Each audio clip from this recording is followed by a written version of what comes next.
Lo que les voy a comentar y lo que voy a hablar no es una estructura teórica solamente, no es un marco teórico de lo que está pasando y de lo que pudo haber estado estructurado desde hace mucho tiempo.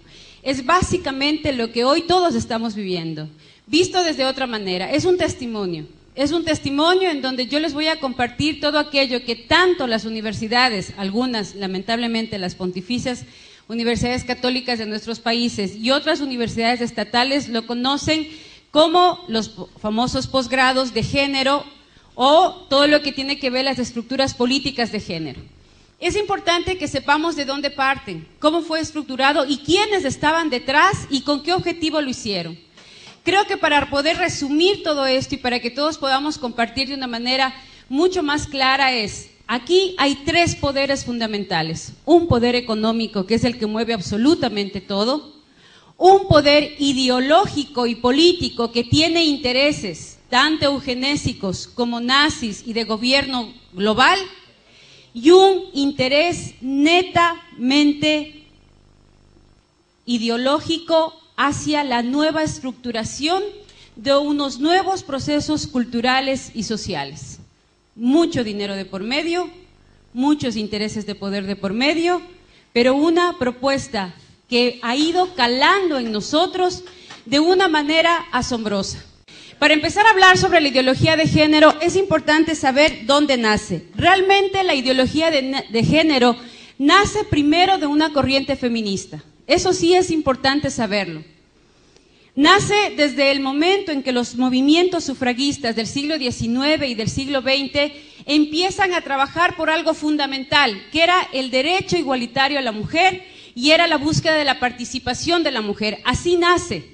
Nace desde lo que tiene que ver los primeros movimientos feministas. Dentro de estos primeros movimientos feministas vamos a ver qué se exige. Se exige la participación pública de la mujer, se exige el derecho al voto de la mujer, pero ahí es donde empieza a marcarse una búsqueda de un lineamiento político y de un lineamiento filosófico. Y así estos grupos feministas se empiezan a enmarcar con mucha fuerza dentro de lo que tiene que ver el feminismo liberal. Este feminismo es angloamericano y tiene raíces protestantes. Hace énfasis en el individuo e ignora la importancia de la familia-comunidad, es decir, la mujer y la mujer. El resto quedaba excluido, simplemente se buscaba introducir a la mujer dentro de todo el contexto político y social de la época. Fue muy fuerte la lucha y la campaña con respecto al tema del voto. Luego viene un feminismo socialista.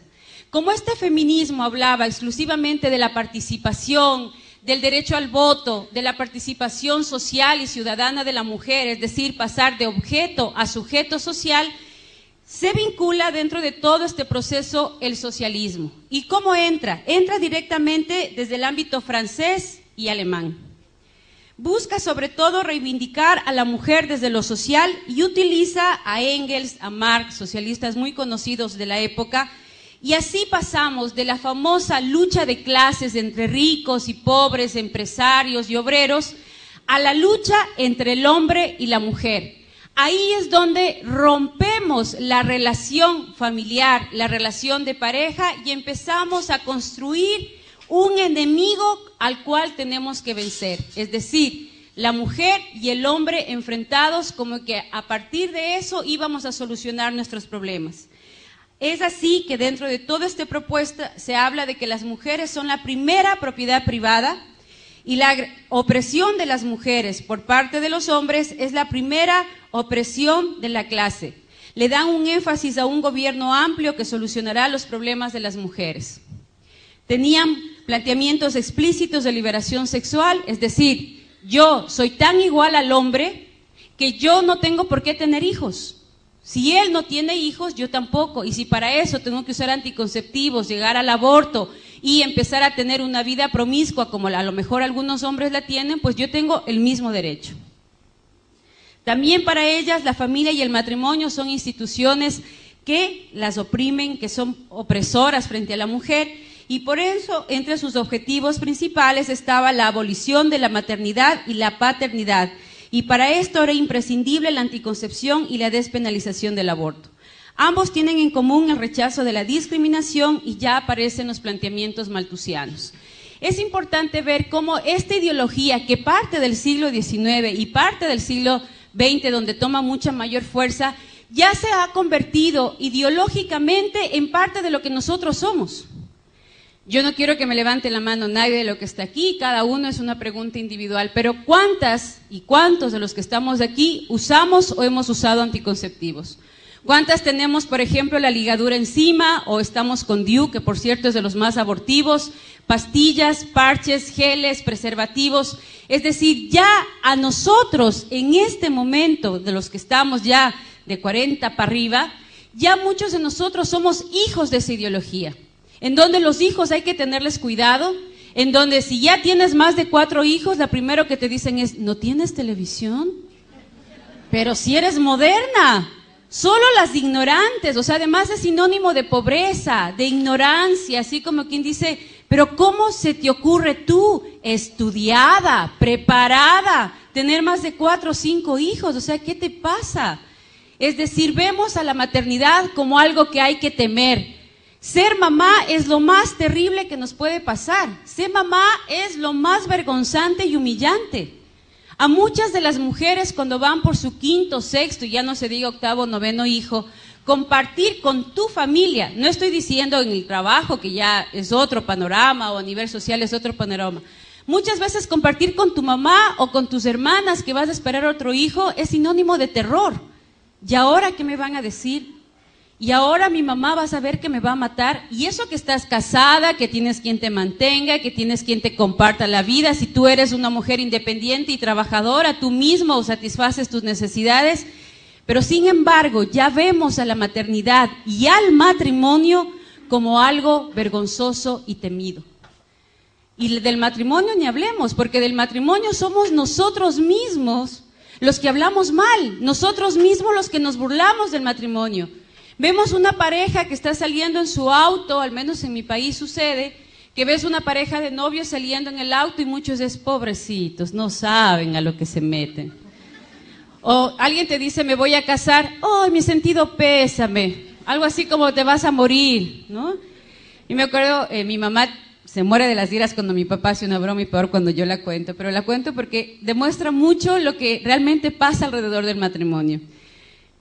Cuando le preguntan a mi papá, ¿y cuántos años están ustedes de casados? Él normalmente dice ya 45 años. Imagínate, si hubiera matado a alguien, ya estaría libre. Esto es pena perpetua.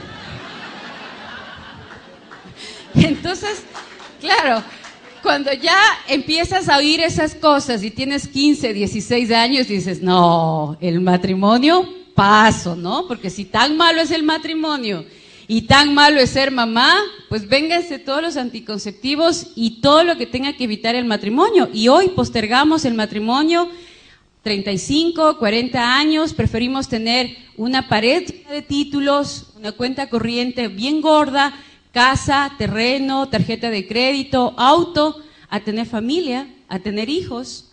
Y yo tengo muchas compañeras feministas de izquierda que tienen su pared forrada de posgrados, masterados, PhDs, tienen unos sueldos de 25, 30 mil dólares mensuales, porque eso es lo que aproximadamente paga una dirección de un proyecto de la ONU o de la OEA, y llegas a la casa y no tienes ni un perro quien te ladra.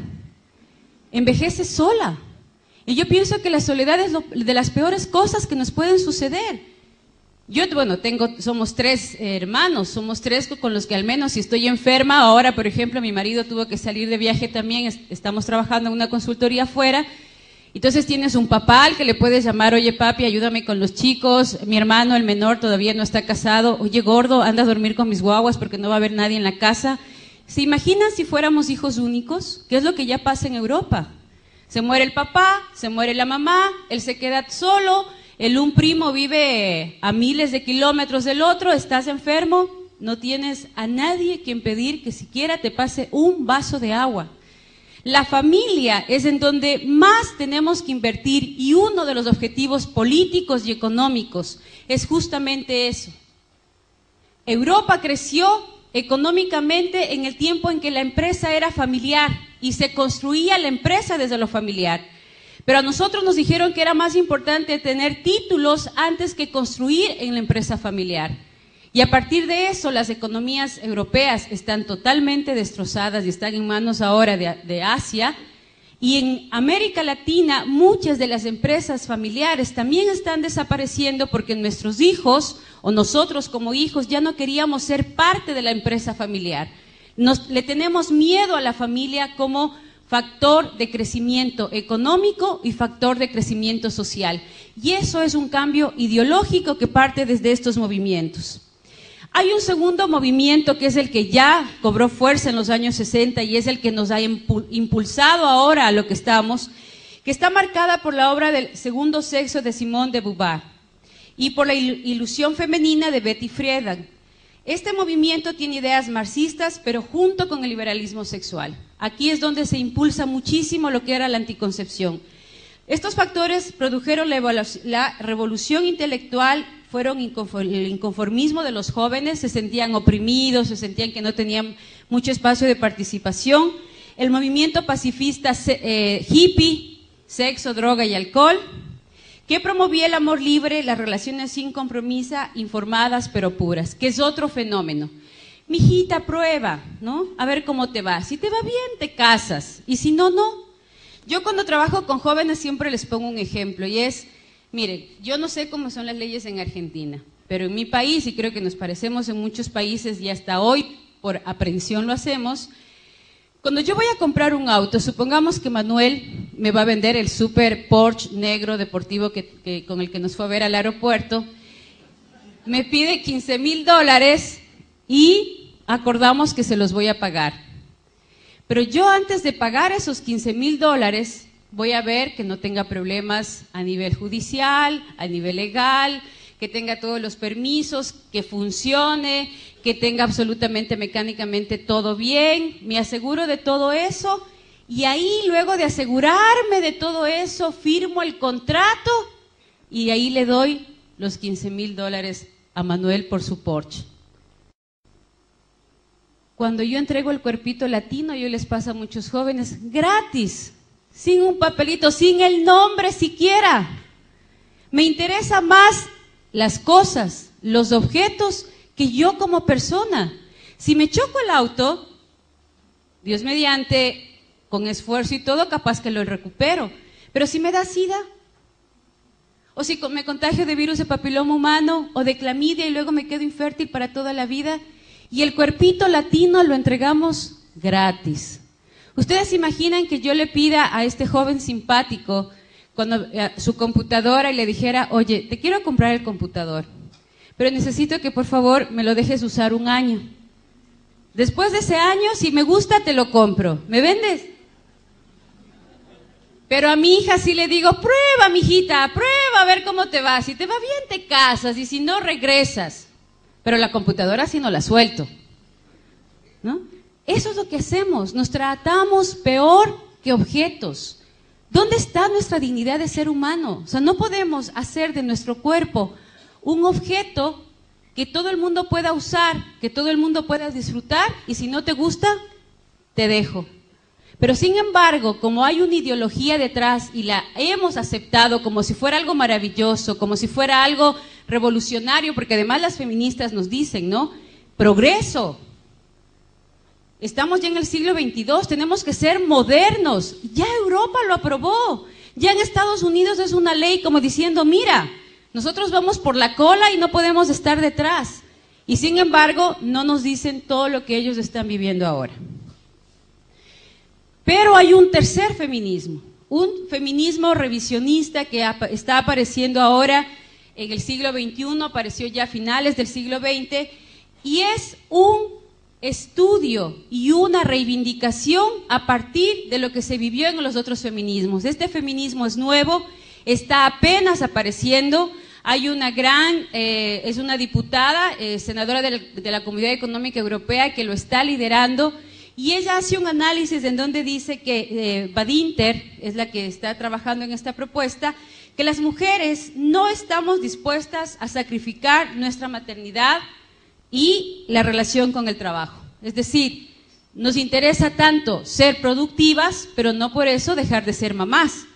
No quieren construir una familia sin papá y mamá. Nos interesa el tener al papá a nuestro lado, el hablar del hombre como un compañero, el hablar del hombre como un amigo, no un enemigo a vencer. Quieren ser madres y trabajadoras, tener ese espacio legal para poder movernos.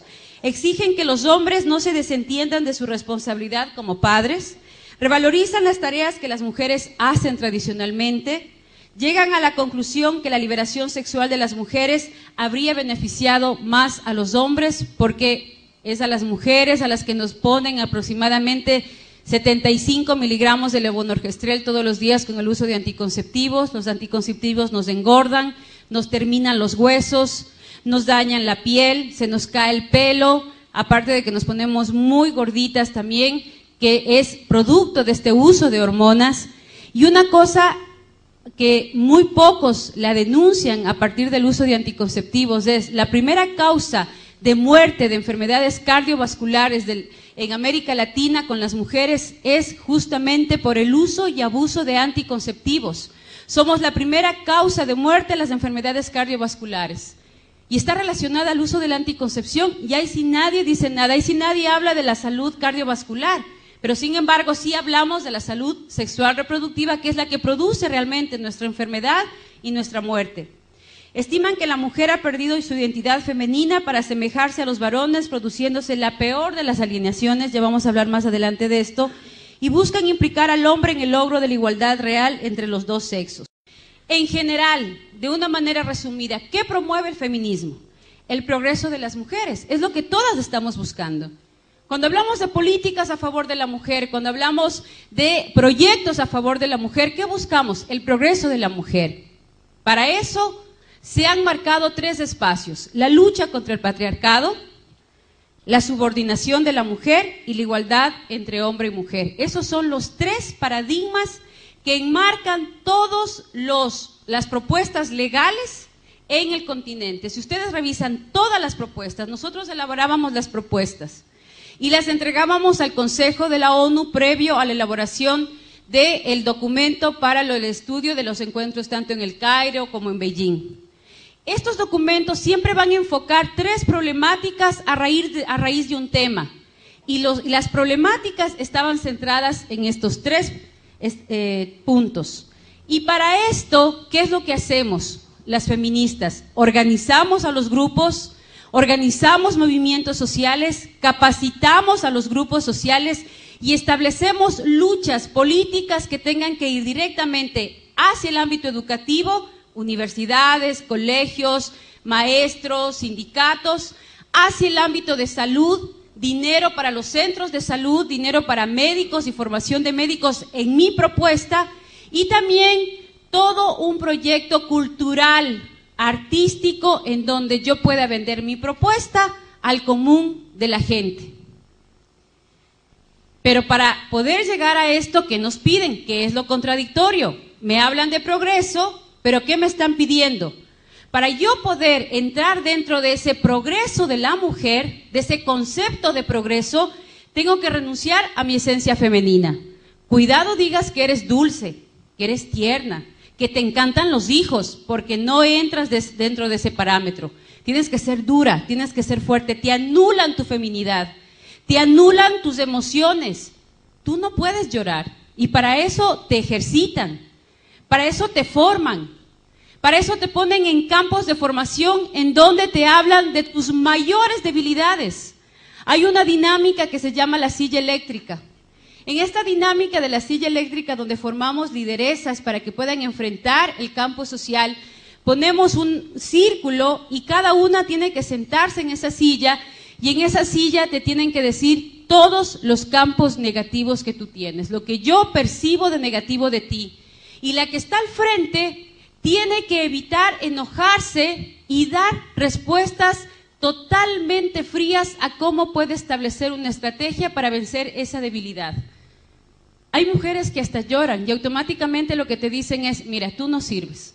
Si vas a ponerte a llorar como niña, como bebita, es mejor que ni pienses estar frente de ningún grupo. Tú para revolucionaria no sirves, tú para feminista no sirves, y así que es mejor que lo pienses. Si te quedas, tienes que ser fuerte y dura para enfrentar la batalla, y si no, te vas. Así te forman. Te forman para poder mirar al otro sin tener miedo, aunque sepas que por dentro te estás muriendo. Pero que sepas que tienes una pistola y que si hay que usarla, hay que usarla. Y que no te puede temblar la mano. Y así forman a las feministas.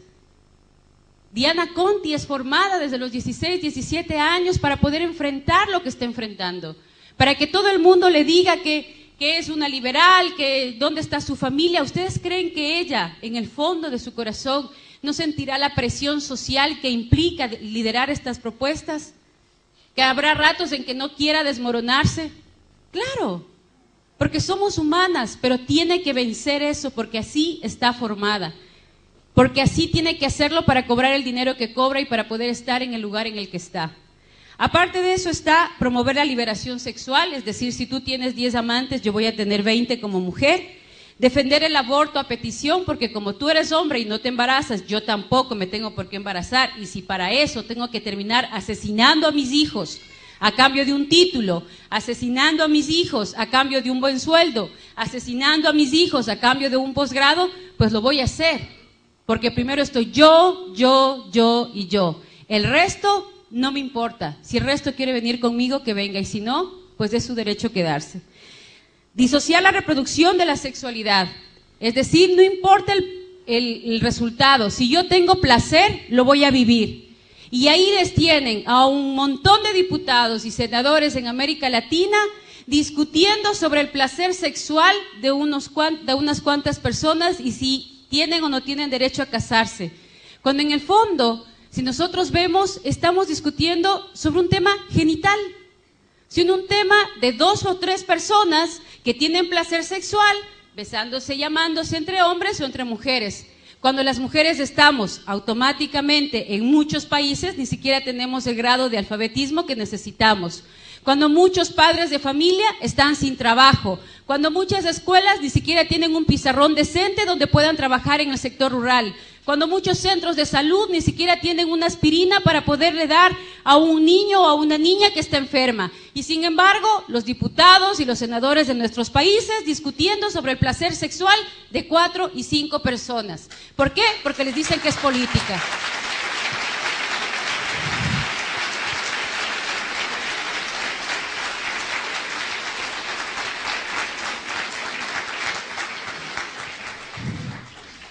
Además, es importante empezar a trabajar dentro de combatir la igualdad salarial, que ese es un punto. Siempre van a encontrar en las propuestas feministas puntos positivos que nos enganchan, pero que tienen con el paquete completo.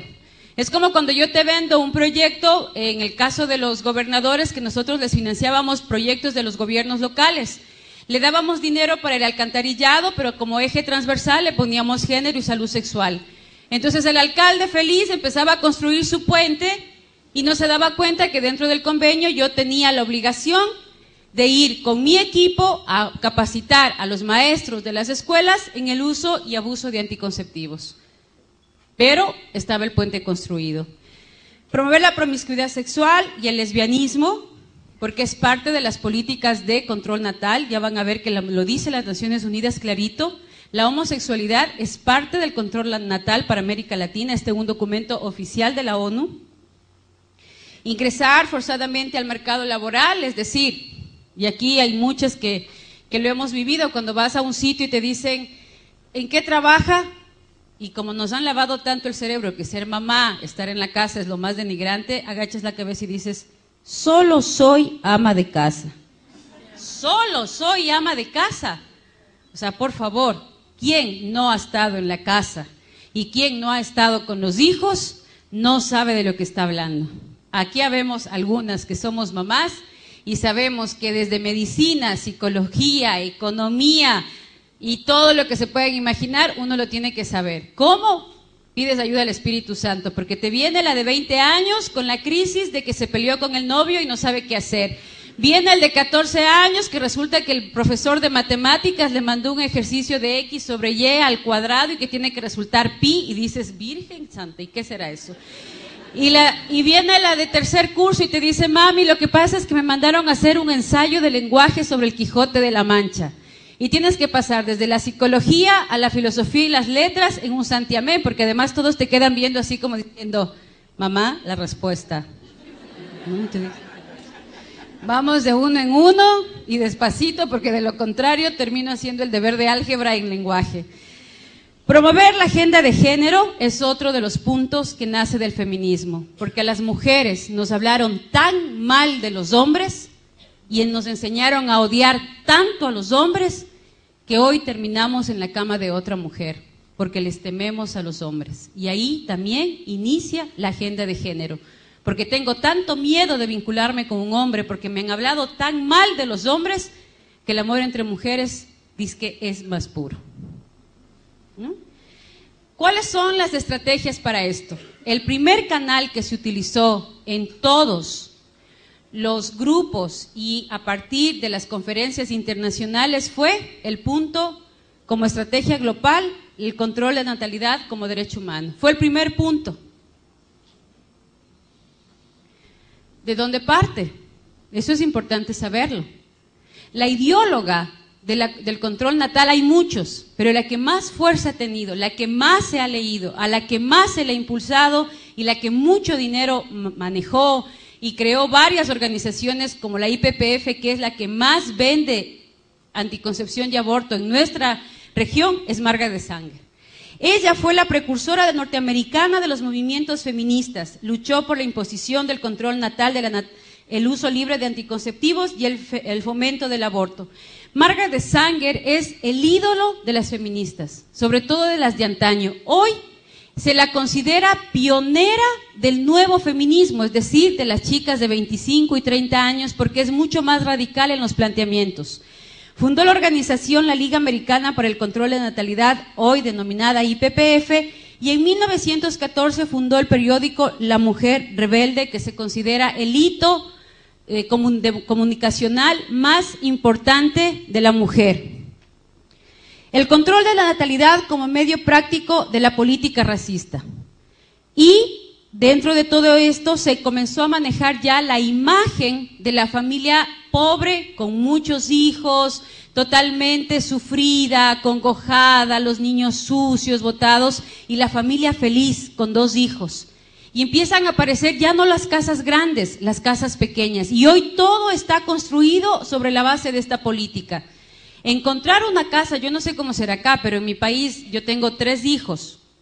Encontrar ya una casa de 3, 4 dormitorios es más o menos una odisea. La mayoría de casas tienen 2 dormitorios, una cocina que tienes que entrar de lado porque de frente no cabes, una sala comedor que ya es una sola, porque ahora eso se llama estilo moderno, estilo americano. Entonces son 4 sillas en medio de la sala y un patio en donde el perro le puede dar ataque de esquizofrenia porque no resiste el tamaño del patio, ¿ya? Y ese es el modelo. Nuestro fallo, les voy a decir literalmente lo que estudian las mujeres y los hombres en los posgrados de género, porque este es un documento que se les entrega. Lo que pasa es que como lo vemos con otros ojos, literalmente lo he pasado. Nuestro fallo de segregar a los imbéciles, que normalmente para ella los latinos, ella los llama a los mexicanos, y los negros somos los imbéciles, quienes están aumentando y multiplicándose un peso muerto de basura humana, engendra impasiblemente la clase de los seres humanos que nunca deberían haber nacido. El control de la natalidad en sí mismo, denunciado a menudo como violación de la ley natural, no es nada más ni nada menos que la facilitación del proceso de deshacerse del indigno, de prevenir el nacimiento de defectuosos o de aquellos que lo serán. Margaret Sanger. El exterminio de la población negra. De 5 abortuarios en Estados Unidos y en España, 3 están en barrios de latinos y barrios de negros, al punto que hoy ellos se están organizando en Estados Unidos para denunciar el genocidio de los afros en Norteamérica. ¿Por qué? Porque dice que el enfoque educacional más exitoso para llegar al negro es a través de un llamamiento religioso. No queremos que nadie se entere de que queremos eliminar a la población negra, y el ministro religioso es el hombre que puede aclarar esa idea, si alguna vez se le ocurre al más rebelde de sus miembros. Entonces, por eso es que hay que buscar sacerdotes que defiendan el género, líderes religiosos que hablen de que no hay nada más bonito que ser homosexual y que no hay pecado en la homosexualidad. Entonces ya no es la líder de las Naciones Unidas. Ya no es la consultora del Fondo de Población de la ONU, es el sacerdote de la parroquia X a quien ingenuamente, espero creer eso, ingenuamente se le ha lavado el cerebro y ahora sale él a decir, vengan, esta iglesia es abierta, aquí no hay problema el aborto, aquí no hay problema la anticoncepción, aquí no hay problema la homosexualidad, todo está bien visto a los ojos de Dios porque Dios lo permite todo. ¿Por qué? Porque es parte de la estrategia.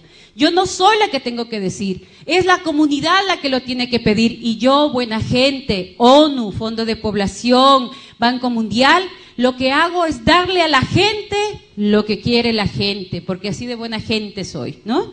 Y luego, deberíamos contratar a 3 o 4 ministros de color, preferiblemente con conocimientos del servicio social y con atrayentes personalidades.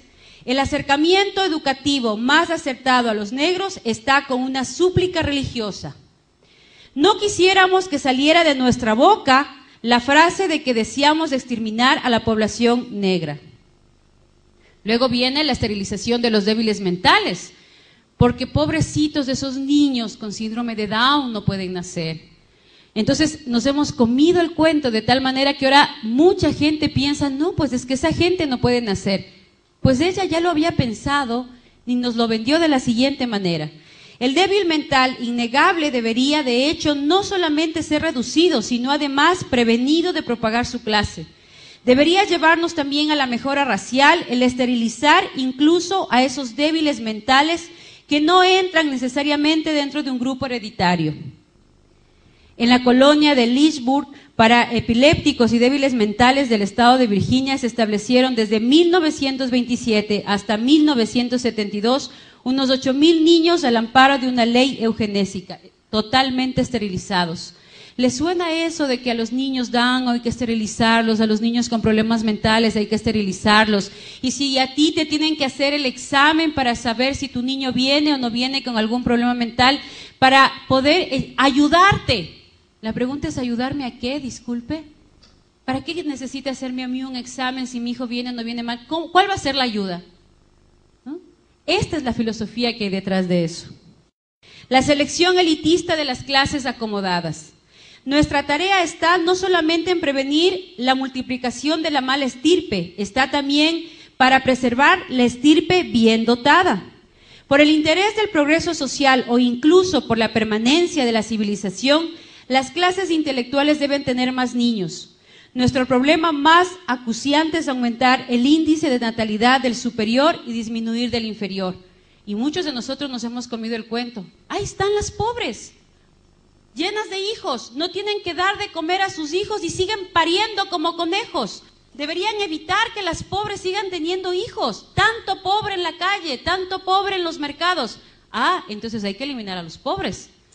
Entonces se necesita tener tarjeta de crédito, cuenta corriente, casa, auto y profesión para poder tener hijos. Igual a China. En China, si tú tienes dinero y puedes mantener, pagas el impuesto por cada hijo que tienes. Y si no, tienes la obligación de abortar, porque el gobierno te obliga a abortar porque los pobres no pueden tener hijos. Y vamos a tener que pedir autorización para el número de hijos que tenemos que tener. ¿Por qué? Porque hay una clase que tiene que prevalecer y otra que tiene que desaparecer. La destrucción de la familia y el matrimonio. La acción más misericordiosa que puede hacer una familia numerosa por uno de sus miembros más pequeños es matarle. La cama del matrimonio es la influencia más degenerativa en el orden social. No te cases, ¿para qué te vas a casar? Bueno, pues si te va mal te divorcias. Ninguna mujer tiene derecho legal de concebir a un niño sin un permiso para la maternidad. Y viene el anticristianismo. Fundamentalistas, curuchupas, comecirios, antiprogreso, homofóbicos. ¿De dónde nace? Los servicios de maternidad para las mujeres de los barrios miserables son perjudiciales para la sociedad y para la raza. La caridad no hace más que prolongar la miseria de los ineptos. Los resultados, de 5.9 en América Latina en 1950, a 2.5 en el 2000, a 2.1 en el año 2010 y el objetivo es llegar a 1.9 en el 2050. Hoy estamos ya en parte de los objetivos que ellos están cumpliendo. Llevamos 2.1, muchos de nuestros países como promedio. Nos hemos convencido de que a los hijos hay que tenerles miedo. Hay más tasas de divorcios que de matrimonios en la mayoría de nuestros países. Muchos de los chicos ya no optan por el matrimonio. Las relaciones, las uniones de parejas son más comunes que los matrimonios. Y todo parte desde toda una estrategia que venimos arrastrando desde atrás. Yo le he puesto las frases tal cual ellos lo dicen, pero a nosotros nos hablan de progreso, nos hablan de derechos, nos hablan de felicidad, nos hablan de éxito, cuando en el fondo, si ustedes les preguntan a estas feministas, les preguntan a estos líderes sociales, ¿cuántos de ellos están con la persona con la que se casaron? ¿Cuántos de ellos tienen hijos botados en varios hogares? ¿Cuántos tienen hogares destrozados? Casi todos. Ustedes fíjense en un líder de izquierda, fíjense en una feminista y vea si realmente detrás de ella hay una estructura social y familiar que le sostiene. La mayoría de ellas no lo tienen. Y si la tienen es porque es un marido santo que aguanta todo. ¿Cuáles son sus canales? Aquí viene la estrategia. ¿Cómo funciona esto? A través de las conferencias que acaparan el 70% del trabajo de las Naciones Unidas. Esa es la estrategia. Ahí tenemos las conferencias de mujeres, de población, de niñez, de tierra, derechos humanos, las conferencias sociales y las dos últimas de la mujer y de los jóvenes en México. ¿Cómo operan? Las conferencias están diseñadas para llamar la atención sobre algo particular. Un ejemplo, el control de la población. Estamos tan poblados que nos estamos cayendo los unos a los otros porque ya no cabemos. Y uno se sube a un avión y ve unos campos maravillosos. Por cierto, Mendoza tiene unos paisajes espectaculares, unas montañas y unos campos, pero fascinantes. Y resulta que uno ve, sí, una población grande, sí, pero no están tan poblados que ya se están cayendo de los cerros. No, nadie, ¿no?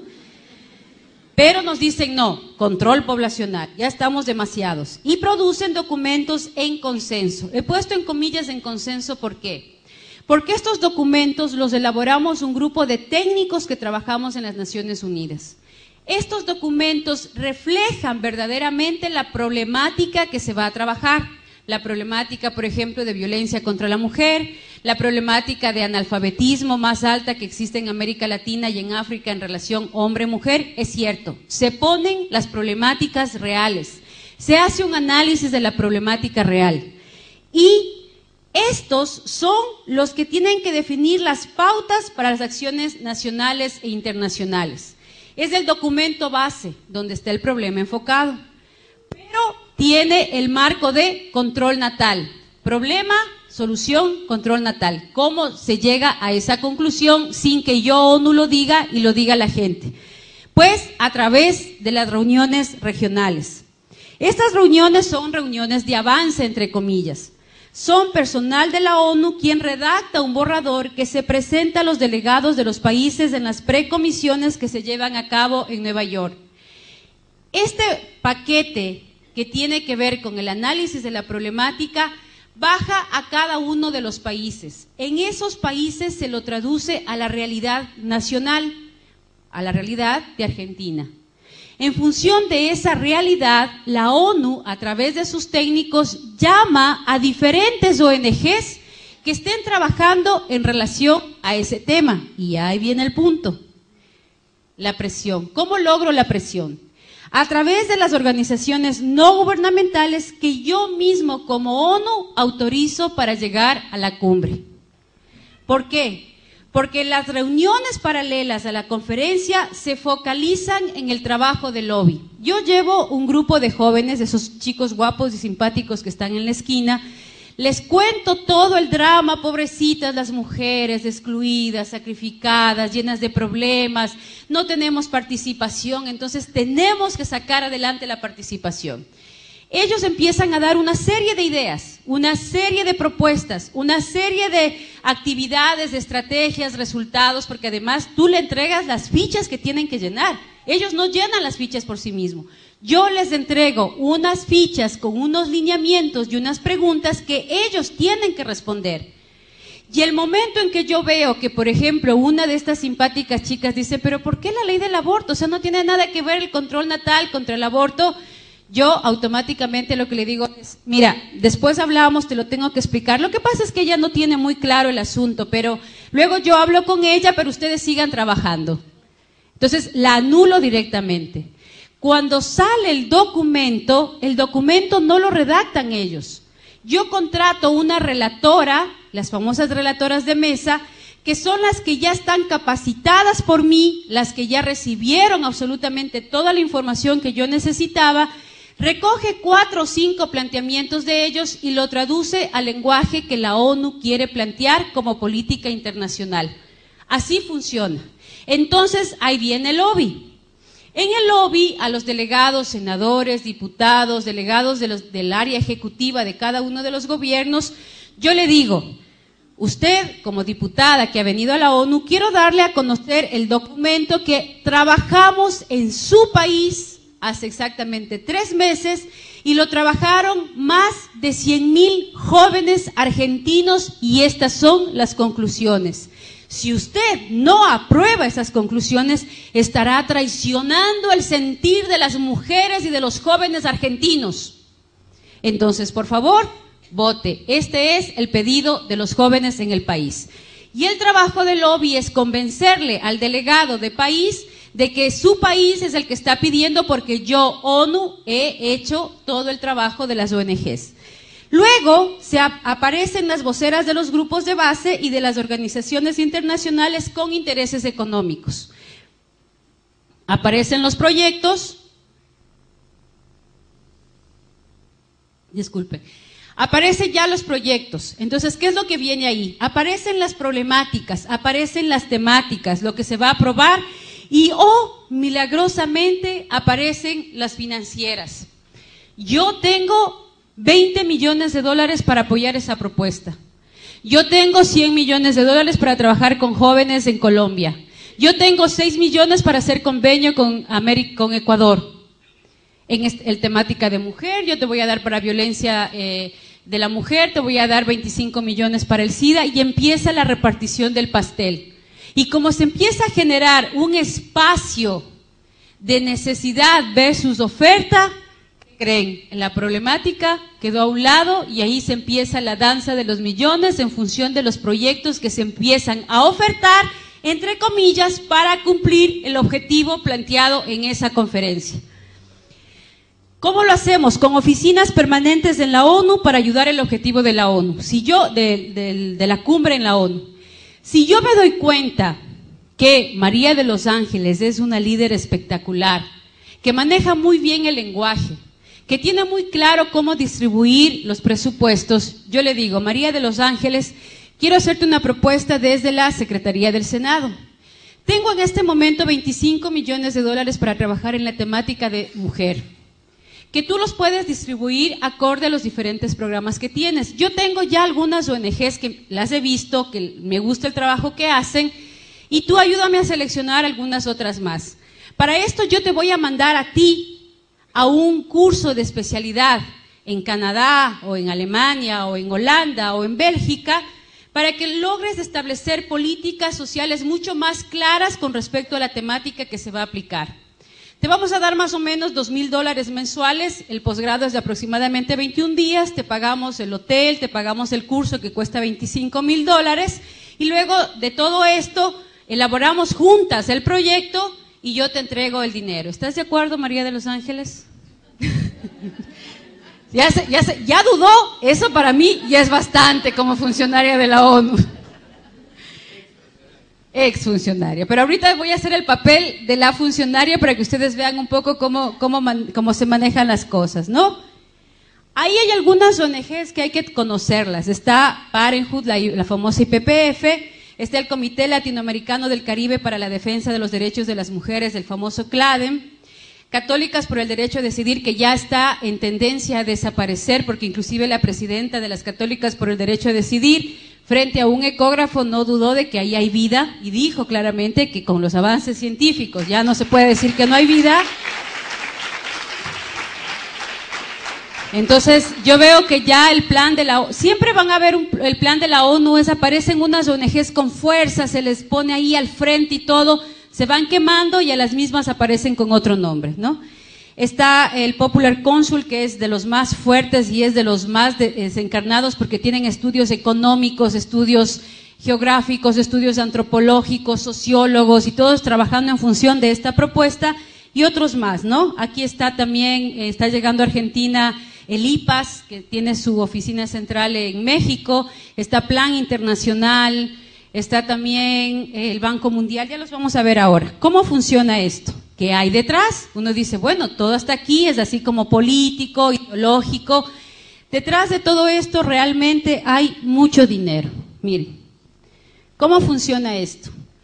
Estas organizaciones internacionales que se han tomado las Naciones Unidas, la ONU realmente en el 42 nace desde una crisis social mundial muy fuerte, donde los derechos humanos prácticamente desaparecieron, donde se mataron a millones de personas a nombre de la limpieza de raza. En función de eso, nace las Naciones Unidas para precautelar esos derechos. Luego se dieron cuenta que trabajar en los derechos humanos sí deja dinero y que hay mucha gente que está dispuesta a donar dinero para poder impulsar el proyecto. Y ahí aparece, obviamente, el cansancio de estos donantes. Y estos donantes dicen, pero ya les estoy dando millones y millones para reducir la pobreza en África y hay cada vez más pobres. Como reducen los benefactores y necesitaban dinero para poder seguir trabajando, aparecen los famosos donantes, a ver, ya hice algo aquí, los famosos donantes con intereses económicos.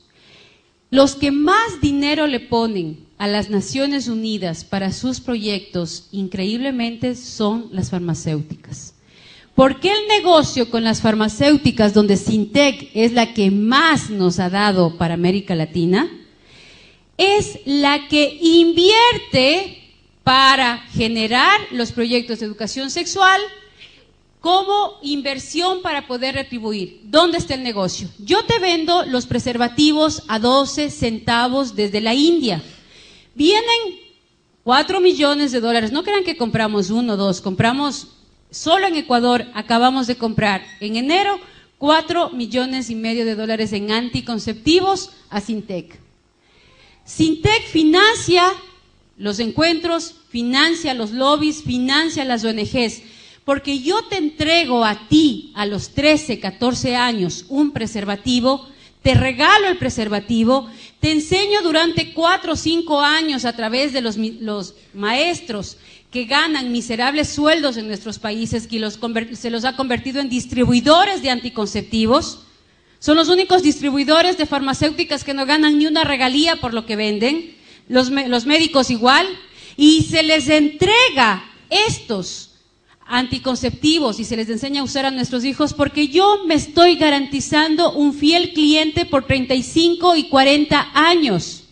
Entonces, si yo traigo a 12 centavos y encima más negocio con algunos diputados para poner dispensadores de los preservativos obligatoriamente en los colegios, vamos a poner un colegio base de 1,500 jóvenes, te enseño cómo se usa, te pongo ahí y yo los vendo a 25 centavos. ¿Cuántos preservativos venderán en un dispensador de un colegio de 1,500 alumnos? Entonces, claro que es un negocio regalarte, claro que es un negocio educarte para que uses mis anticonceptivos, claro que es un negocio invertir. Entonces, yo invierto en los encuentros y luego de invertir en los encuentros, ¿cómo lavo el dinero?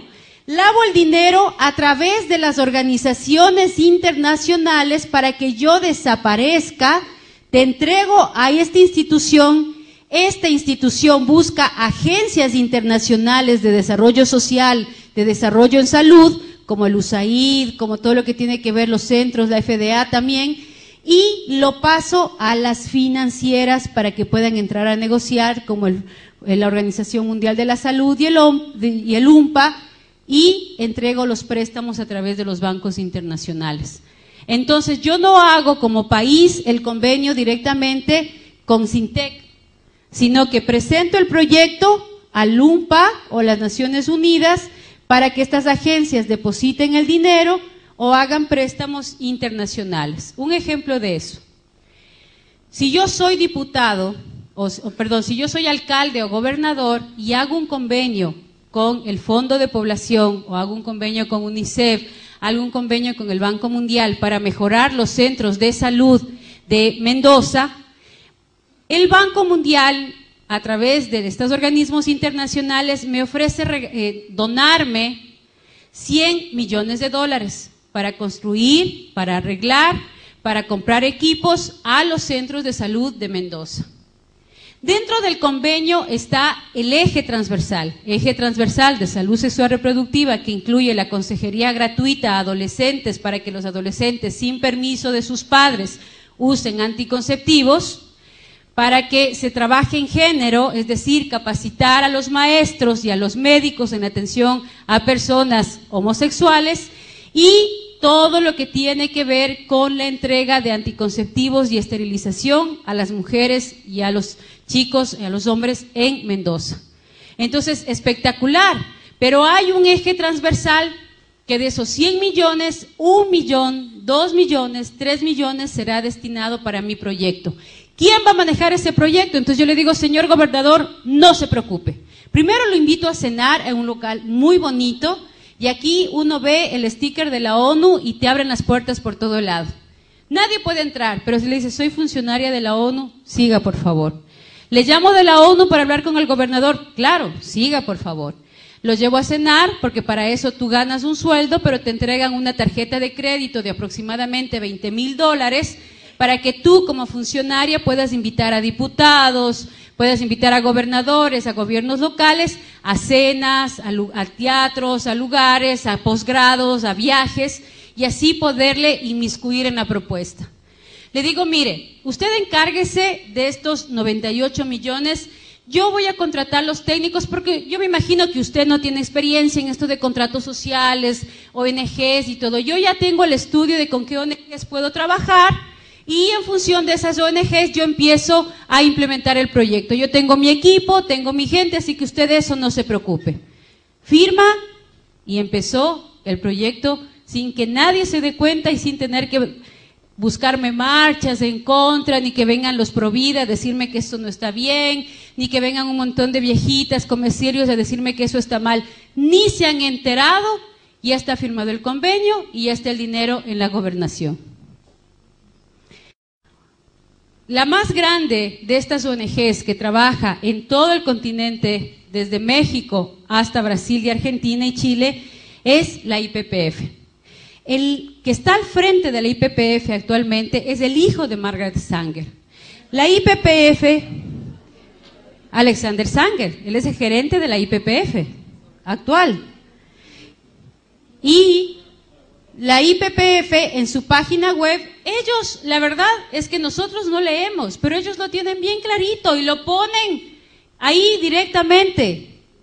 La IPPF trabaja para mejorar el acceso a la anticoncepción de emergencia para ayudar a prevenir embarazos no planificados y abortos inseguros. ¿Qué quiere decir? Que trabaja por el aborto seguro, que vende abortivos, que vende aborto químico, que esteriliza y entrega anticonceptivos a los jóvenes sin mayor información.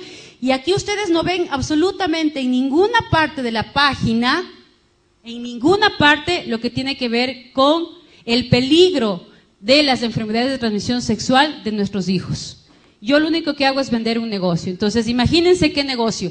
Te entrego anticonceptivos. Como sé que no existe sexo seguro, tienes dos opciones: o te embarazas o te enfermas. Si te embarazas, te vendo el aborto. Y si te enfermas, te vendo, por ejemplo, la famosa vacuna en contra del virus de papiloma humano, que le dicen muy noblemente en contra del cáncer de útero, que no hay tal cáncer de útero si no hay virus de papiloma humano, que es una enfermedad que se transmite vía piel a piel por el simple sudor de la piel. Entonces yo también te vendo las vacunas. ¿Cuánto cuestan? $475. ¿Cuántas dosis? 3 dosis. ¿Cuánto cuestan los retrovirales para el SIDA? En Brasil se los produce a $170, $180 y nos lo venden en nuestro continente entre $800 y $1,000. Un negocio redondo. Y para completar el negocio, yo también te vendo las máquinas a través del IPA para todos los procedimientos abortivos, Y no conforme con eso, hoy me he inventado un tubo para extraer el bebé de 8 a 10 semanas, venderlo completo, entren a las páginas web y pongan compro y vendo bebés abortados, y mientras más completo está, más caro te pagan las mismas farmacéuticas para dos cosas: investigación con bebés muertos o elaboración de geles, de cremas y de shampoos con el colágeno de nuestros propios hijos. Ese es el negocio macabro que hay detrás. Entonces, vamos a ver qué de las conferencias y cuánto dinero ya está implementado. En la conferencia del Cairo del 94 ya se habló del aborto como un derecho y muchos países lo aceptaron. Incluyeron los derechos sexuales y reproductivos, y desde 1998 todas las constituciones, todas, sin excepción alguna, todas las constituciones del continente incluyeron dentro del marco constitucional en el área de derechos humanos el concepto de salud sexual reproductiva, sin considerar lo que eso implicaba. Los fondos para planificación familiar en todo el mundo fueron de 17.000 millones de dólares que ya se entregaron y ya se gastaron. Educación sexual y sexo seguro desde los 14 años, que ya empezamos ahí a elaborar los primeros textos educativos para ser entregados a nuestros hijos. Representantes de Honduras como Lorena Casco y también Cecilia Royals fueron las que más guerra nos dieron en esa época. Ellas fueron las que impidieron, y gracias a ellas muchas de estas políticas en América Latina no se introdujeron, porque alertaron a varios de los gobernantes que estaban ahí y a varios de los delegados. Se habló también de que los niños que nazcan deben aparecer como niños deseados, y se empezó aquí a introducir dentro de todos los textos de salud, dentro de todos los libros de ginecobstetricia, el concepto de niños deseados como política desde la resolución de El Cairo. Se trató de cambiar el concepto de familia a familia en todas sus formas, y Europa lo acogió. América, desde Norteamérica, Canadá hasta el Cono Sur, no la adoptaron en el 94. Luego en Beijing, ya los logros que se tuvieron y que ya estamos viviendo el resultado de eso se trata negativamente al matrimonio, a la familia y a la maternidad, y se empieza a hablar de la importancia de vivir las relaciones sexuales como un derecho sin llegar ni al matrimonio, y no importa el sexo, no importa el estado civil, no importa si eres hombre, si eres mujer, no importa absolutamente nada. Buscan eliminar la discriminación específicamente en el tema de la homosexualidad, y ahí aparecen las primeras leyes en Europa y en Norteamérica para incluir la libre orientación sexual, tanto en los diferentes estamentos estatales hasta llegar a los estamentos constitucionales. Y ya en muchos países se ha logrado: México, Colombia, Argentina, que ya les voy a decir, son los 3 parámetros. Este es un dominó. Este dominó que tiene la ONU tiene 3 puntas a nivel latinoamericano y del Cono Sur. México, por ser, entre comillas, país católico, está la Santísima Virgen María y su influencia tiene mucha fuerza por la guadalupana. Está Colombia, porque se considera siempre un país mucho más conservador, mucho más apegado también a la religión, y está Argentina por su influencia política y porque siempre o marca la moda, o marca los hitos musicales, marca los hitos artísticos. Entonces también está Argentina. Caen las 3 puntas y el dominó va cayendo automáticamente uno tras de otro. Esa es la estrategia que se tiene. Busca eliminar los obstáculos para la igualdad de género, y empiezan a aparecer grupos artísticos financiados por la misma ONU, artistas y varios líderes sociales y políticos, homosexuales como personas lindas, como hitos, como ejemplos, y empezamos a aparecer en la televisión, empiezan a aparecer homosexuales, empiezan a aparecer varias personas. De hecho, Walter Mercado es uno de los beneficiados de los proyectos de la ONU con dinero para expandir su imagen dentro del continente, porque su imagen daba mucha fuerza a la relación del buena gente, lindo, simpático y que ayuda a los demás. Propone eliminar la tradición y la religión que discrimina contra los jóvenes, y aquí se empieza a hablar por primera vez de una religión universal. Promueve emprender iniciativas con sensibilidad de género que aborden temas de enfermedades de transmisión sexual frente a el uso del preservativo. Propone promover el derecho a tener control de su sexualidad y decidir libremente el asunto relativo a la sexualidad, incluyendo la salud sexual y reproductiva, es decir, que los adolescentes vivan libremente su sexualidad sin el control paterno.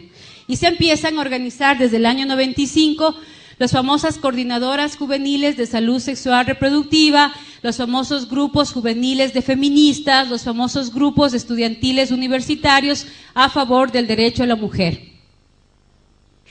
Luego viene la CEDAW, que desde el 79 se empezó a trabajar, pero que ya a partir del 2000 se firmaron los convenios, y ahí empieza como instrumento jurídico fundamental para asegurar igualdad de los derechos de las mujeres. Define la discriminación como cualquier distinción, exclusión o restricción de los derechos a libertades de las mujeres, proclama el derecho a la igualdad entre hombre y mujer, un comité de expertos que verifica el cumplimiento de estos derechos, y ahí ustedes ven que tienen en cada gobierno vienen a visitarte para ver y evaluarte si estás o no estás cumpliendo, y se ratifica el protocolo. ¿Quién estuvo detrás de todo esto y financió directamente estos dos eventos y la legalización en las diferentes constituciones? Frederick Osborne y la IPPF. Frederick Osborne, que fue el que dio el dinero en un 80% para África y América Latina, no es nada más ni nada menos que el presidente de la Sociedad de Eugenesia. Es el fundador, junto con Rockefeller III, del Consejo de Población y el Lobby Pro Aborto, y es el estratega de la criptoeugenesia. Luego viene, con todo este financiamiento, ¿cuál fue el resultado? Condicionar el entorno por medio de presiones sociales y psicológicas concentradas en los jóvenes y en los padres. ¿Cómo se hace esto? Se trabajan talleres que se convoca desde las Naciones Unidas. Yo voy a dar desde el área que más trabajaba, que era el área de los maestros. Entonces yo convoco a unos 200, 300 maestros para establecer la nueva política educativa en materia de salud sexual reproductiva. Se trabaja todo a base de dinámicas, de ejercicios grupales, de terapias grupales, más o menos todo lo que tiene que ver con trabajo desde lo personal, para debilitarte hacia la toma de decisiones en función de la decisión grupal. Cojo los maestros, vengo y traigo a la super experta, PhD, doctora, 80 libros, habla no sé cuántos lenguajes, bien especializada de Alemania, y la presento tal cual para poder darle exposición a los maestros. La primera dinámica que propone esta super experta es traer a dos lesbianas frente al público y se les pide simplemente observan y van a percibir sus sensaciones y emociones. Esa es la pregunta y ese es el punto de partida de la dinámica. Entran las lesbianas, se quedan mirando, se acarician, se besan y se van. La pregunta de la super experta es ¿cómo se sintieron? Y empiezan unos que sí, que me da igual, mira, cada uno tiene derecho, otro que dice, no, me parece horroroso, o sea, no estoy de acuerdo, por favor, ¿cómo es posible que nos hagan esto? Yo venía a otro taller y todo. A todos los que protestaron, les digo, por favor, levanten la mano quienes no están de acuerdo o no les pareció bien o se sintieron mal o se incomodaron con esta dinámica. Levantan la mano, gracias, bajen la mano, por favor, y les digo, ustedes deberían ir al psicólogo. Tienen un problema moral.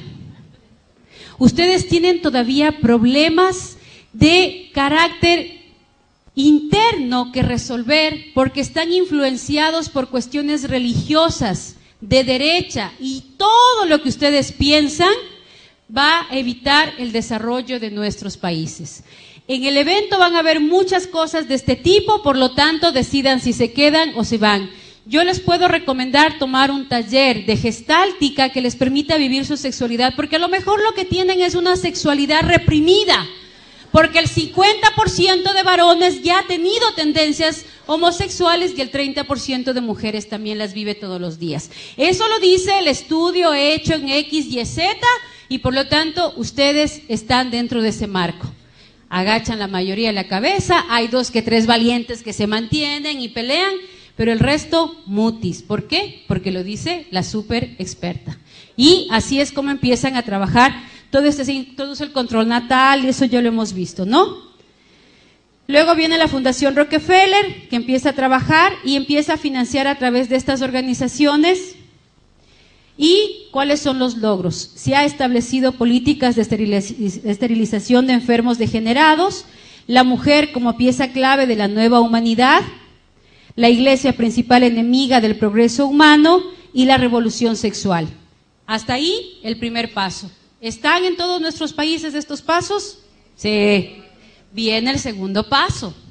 El segundo paso de la política global está la agenda de género, es decir, redefinir la igualdad.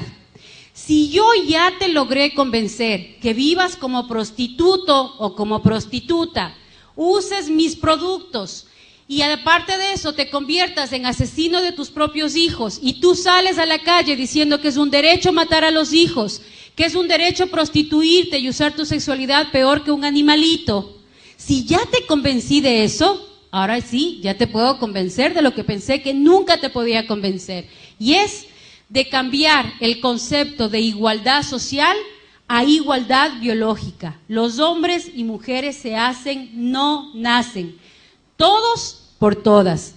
La violencia de género cambia por la violencia de mujer. Por eso hay grupos de feministas, la vieja guardia, que no aceptaron muchas de estas agrupaciones de esta propuesta, porque era la pelea que apareciera públicamente a la imagen de la mujer, que aparezca socialmente a la imagen de la mujer, que no quede excluida y de pronto vuelve a desaparecer porque ya no hay el concepto mujer, ahora hay el concepto género y nuevamente desaparece la palabra mujer y aparece la palabra de género, que es nada más ni nada menos que ya no solo puedo tener derecho a decidir si matar o no matar a mis hijos, sino que ya te convenzo de que puedes ser hombre a pesar de ser mujer. Y el ejemplo más grande que tenemos de esto es esta mujer que se puso hormonas, se viste como hombre, se pareció a hombre, pero su naturaleza le grita. ¿Y ahora? Y mejor voy para acá. Le grita que es mujer. O sea, por más que tenga toda la apariencia, es mujer. Tiene su útero, tiene sus ovarios, tiene sus óvulos, se quedó embarazada. Es tan mujer que eligió a un hombre como pareja. Lo que pasa es que está tan cucú que quiere parecerse al hombre y así se siente más feliz y así se realiza más. Es como ese hombre que necesita que le encadenen y le den a palos y le den a látigos para decir, ¡ay, qué placer! A ella le encanta vestirse de hombre, pero es mujer, su naturaleza le grita que es mujer. Entonces, si yo soy capaz de convertirte en asesina y asesino de tus propios hijos, ahora te voy a decir que no importa el cuerpo en que nazcas, lo importante es el placer que sientas con ese cuerpo. Y si para eso tienes que sentirte mujer siendo hombre o hombre siendo mujer, pues estás en tu derecho, porque eso es género. Y entonces sexo es igual a género. Un ejemplo de esto que les puedo poner es, imagínense lo que sería mañana a una ballena que se sienta una paloma encerrada en el cuerpo de una ballena. Y mañana sale disparada volando por los mares del continente. O al perrito de la casa que de pronto se sienta un gato encerrado en el cuerpo de un perro. Ni los animales. Ni los animales han llegado al punto de preñadas romperse el vientre para matar a sus propios hijos. Ni los animales han llegado al punto de querer ser lo que no son. O sea, a un pez jamás se le ocurriría sentirse pájaro, porque además sabe que se muere en el intento. Y eso es lo que está pasando aquí. Nadie les está diciendo a estos chicos que están viviendo su orientación sexual los terribles daños biológicos que implica esa decisión. Y si no, preguntemos en Europa cuántos anos artificiales han tenido que poner en los homosexuales que viven libremente su homosexualidad. ¿Cuántos genitales masculinos han tenido que amputar por las infecciones terribles que se da dentro de su salud el momento de las relaciones anales. Ahí sí nadie les dice nada. Que las enfermedades de transmisión sexual han transmutado desde lo genital a lo anal y a lo bucal por las prácticas sexuales que este tipo de ideología nos está enmarcando y nos está creando como parte de nuestra sociedad. Vamos a ir rápido, que tengo 5 minutos. Es el fraude, cómo nació esta propuesta de Kinsey. Les pido que por favor estudien el documento de Kinsey. Un depravado sexual sobre el cual se basa la teoría de género es un médico psiquiatra que utilizó a niños huérfanos de 8, 9 y 10 meses para que sean violados por un grupo de personas que están encarceladas y que se les consideraba personas peligrosas, criminales peligrosos. Él puso a estos criminales a violar y a abusar sexualmente de estos niños y se dio cuenta que después de 3 o 4 veces que eran violados sentían placer sexual porque ya no lloraban. Y el estudio que parte este señor es la base de género. Es tan imposible probar científicamente la teoría de género que por favor no se metan a discutir el género desde la parte filosófica. Género se debe discutir desde estrictamente la parte biológica, la parte conductual, la parte científica que ustedes pueden probar. Un ejemplo sencillo de eso es que si en este momento, Dios no quiera, hay un terrible incendio en esta sala y todos quedamos achicharrados y no se reconoce nada de nosotros, el médico forense lo único que podrá decir de esta sala es que había 300 mujeres y 200 hombres, punto. No puede decir que había un medio hombre por ahí o una media mujer por allá. Si a Manuel le quitan un pedazo de hueso y a mí me quitan un pedazo de hueso, el médico lo único que va a poder decir es: hay un esqueleto masculino y hay un esqueleto femenino, punto. Somos tan diferentes los hombres y las mujeres que psicológicamente, hormonalmente, biológicamente funcionamos de manera totalmente diferente. El hombre es más paso por paso. Las mujeres somos mucho más detallistas. Un ejemplo cotidiano de eso, un desayuno en la mañana. Mi amor, ayúdame a hacer el desayuno. Se baña, se afeita, se viste, se arregla, nos atrasamos al colegio. Mamá haciendo el desayuno, mientras se pone las faldas, prende el agua. Mientras prende el agua, se pone el rulero para salir guapa. Mientras se pone el rulero, lanza los uniformes a la izquierda y a la derecha para que los chicos lo cachen y se lo vistan. Prepara los refrigerios mientras pone la lavadora y se quede funcionando para poder salir. Y a las 8 punto todos estamos en el sitio en el que tenemos que estar. Porque así somos.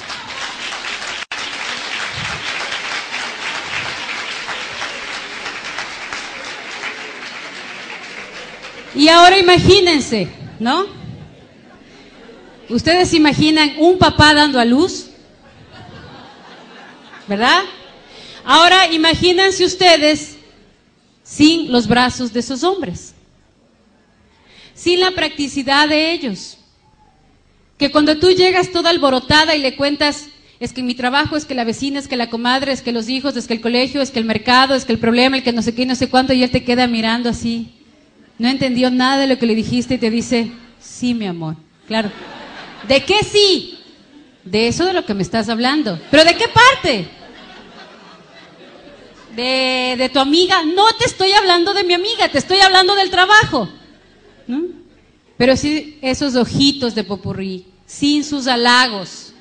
¿Ustedes creen, mis queridos amigos, que las mujeres nos arreglamos, nos peinamos, nos perfumamos, nos guapeamos para que aquí mi amiga me diga: mamacita, qué buena que estás?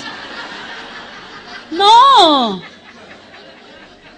Nos arreglamos para nuestros maridos, para nuestros hijos, para nuestros machos, para nuestros varones. Y todas nos debilitamos y nos derretimos frente a esas palabras amorosas que ustedes nos dicen. Nos derretimos en los brazos de ustedes porque necesitamos de sus brazos. Necesitamos de su practicidad, necesitamos de su racionalidad, necesitamos de su concreción, porque de lo contrario no concretáramos nada, nos termináramos haciendo 10 cosas a la vez. Entonces, cuando yo rompo con todo eso, obviamente rompo con toda una estructura, y si yo soy capaz de convencerte de que ya mates a tus hijos, luego de que ya no eres mujer, que eres hombre, te puedo convencer absolutamente de todo. Y ese es el plan social y de poder económico y político. Porque los jóvenes que viven como animales su sexualidad y no son capaces de tomar decisiones asertivas de su vida, de su cuerpo, no van a poder tomar decisiones absolutamente de nada. La prueba de eso es la generación de los ninis en Europa. Ni estudian ni trabajan. Y eso es lo que quieren acá.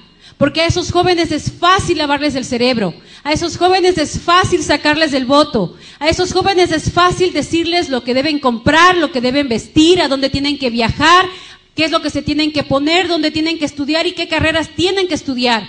Porque nos convierten en seres humanos totalmente manejables, totalmente vulnerables, violentos, sin ser capaces ni siquiera de enfocar una meta a la cual seguir. Y aquí yo quiero hacer un llamado a los jóvenes. Si los jóvenes y las mujeres no nos comprometemos en participar en política, a meternos y ensuciarnos las manos, a meternos y abrir la boca y a ser la voz de los que no tienen voz, estamos fregados, porque les vamos a dejar a ellos el poder.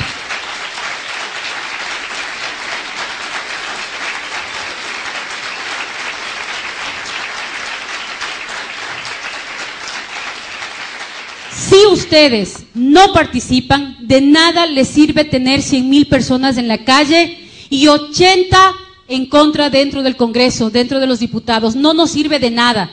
Están en época de elecciones. Si ustedes no se deciden en participar, si ustedes no deciden enfrentar la parte política, Liliana y todas las diputadas que están alrededor de ella no van a poder hacer nada porque están solas. Necesitan gente adentro. Si ustedes jóvenes no son capaces de extorsionar a los políticos, de presionar a los políticos y decirles, yo soy su futuro votante por varios años. Si usted no me firma este papel donde se compromete a defender la vida y la familia, yo y todos los míos no le daremos el voto. O firma o considérese un cadáver político porque nadie va a votar por usted. Es así como tenemos que actuar.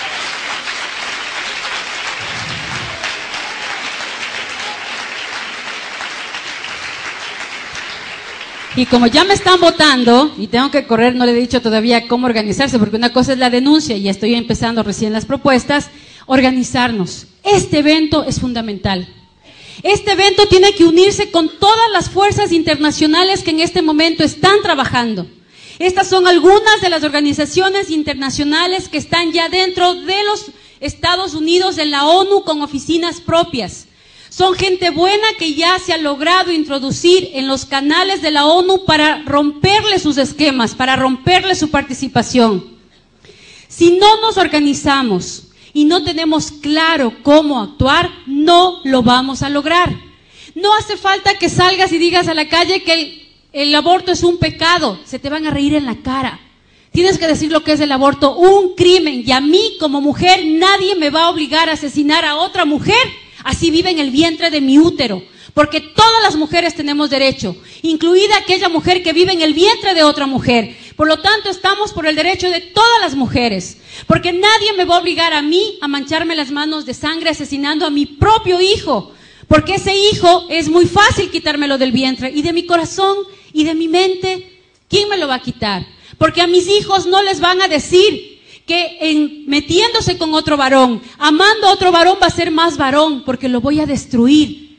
Entonces ahí es donde yo tengo que organizarme, federaciones de padres de familia, federaciones de jóvenes, federaciones de mujeres, federaciones de hombres, porque aquí los que más están perdiendo son ustedes, papás, porque les están quitando el derecho a ser padres, a ser abuelos, porque les están diciendo que son criminales, que son irresponsables, que ustedes no pueden ser papás, que son malos, que son violentos. Eso es lo que les están diciendo. Ya es hora de que los hombres salgan a la calle y digan, habemos hombres que amamos a las mujeres, habemos hombres que estamos dispuestos a dar la vida por nuestros hijos, que no nos avergüenza lavar los platos, que no nos avergüenza cocinar, que amamos a nuestras hijas mujeres y amamos a nuestros hijos varones. Los católicos, los cristianos, tienen que salir a la calle a defender su derecho de hombres, porque hombre no es aquel que tiene más mujeres, hombre es aquel que tiene una y la ama para toda la vida, y ustedes han demostrado ser hombres valiosos.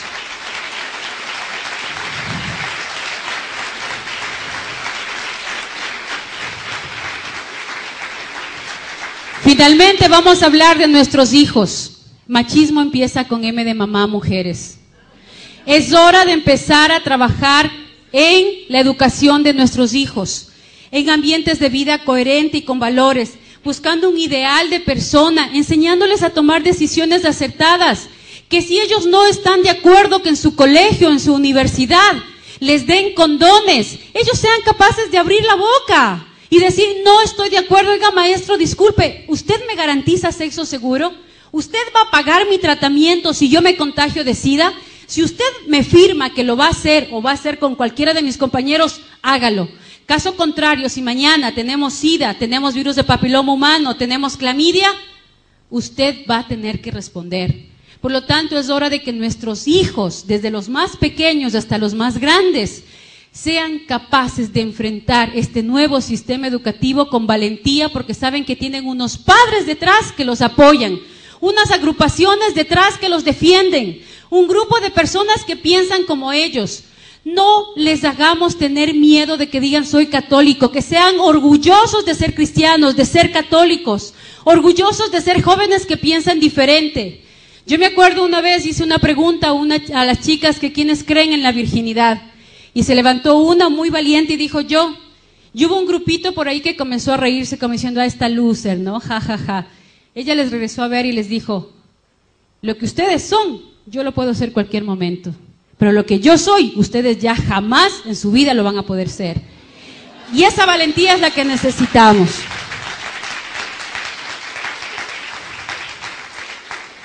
Bueno, ya están ahí. Yo creo que con esto terminamos. El concebirnos como hombres y mujeres complementarios, establecer mercados, políticas económicas. Hay que empezar a trabajar en función de leyes a favor de la familia, a favor de la maternidad, empezar a crear créditos educativos a favor de las familias grandes, a favor de las parejas, que los que se casen puedan tener reducción de impuestos, reducción en costos, de todo el tema de la construcción, el poder trabajar con las empresas para que en sus publicidades no sean empresas solamente socialmente responsables, sino que sean empresas con políticas familiares, comprometidos con la familia. Ustedes están ahora organizándose. México tiene una idea que le ha venido trabajando mucho tiempo y se las paso por si acaso, el Día de la Familia, en donde todas las empresas, los mercados, los supermercados, los negocios de comida, en ese día hacen programas especiales para las familias, dando énfasis en las familias grandes y en las familias pequeñas. Hacer compatible la maternidad y la paternidad, no tener miedo a comprometernos. Tener acciones positivas y trabajar a favor de la familia y de la vida es lo único que nos va a ayudar y nos va a fortalecer.